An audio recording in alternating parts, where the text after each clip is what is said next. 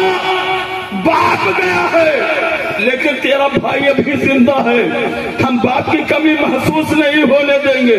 ہم باپ کی کمی کا احساس تجھے نہیں ہونے دیں گے۔ ہر اعتبار پر رات کے 12 بجے بھی تو اگر صدا دے گی تو تیرا بھائی لبیک کہتا ہوا حاضر ہو جائے گا۔ یہ عزم مصمم اگر رکھو گے، یہ بہنیں آپ کے حق میں، ابھی تک تو بوڑھا باپ دعائیں کیا کرتا تھا لیکن یہ بہنیں تمہارے حق میں رہیں گی، اپنے سسرال میں رہیں گی، اپنی اولاد کے بیچ میں رہیں گی، اپنے شوہر کے ماتحت، لیکن ان کے دل پر ان کے شوہر کا قابو نہیں، ان کی اولاد کا کنٹرول نہیں، یہ اپنے دل سے دعا کریں گے مولا میرے بھائی کو پریشانی نہ آنے پائے، اس کی مشکل کو آسان کر دینا مولا، اس کی مصیبتوں کو دور کر دینا۔ تو جو بہنیں رات کے سناٹے میں چپ کے آنسو بہا کر کے اپنے بھائیوں کے لیے دعائیں کرتی ہوں، اب ایسا بھائی اگر ان بہنوں کو فراموش کر دے، ان کو دل سے نکال دے، چھوٹی چھوٹی بات سے ناراض ہو کر کے ہم اب نگہبان تجھے نہیں، ہمارے پٹیداری میں تمام بہنیں ہیں، ہم ان کو انوائٹ کریں گے، یقین جان لیجئے وہ تمہارے نیک چار کا محتاج نہیں ہے، وہ تو صرف تمہارے محبت اور پیار کا محتاج ہے۔ ایک مرتبہ کم سے کم ہفتہ 10 دن میں، مہینہ 15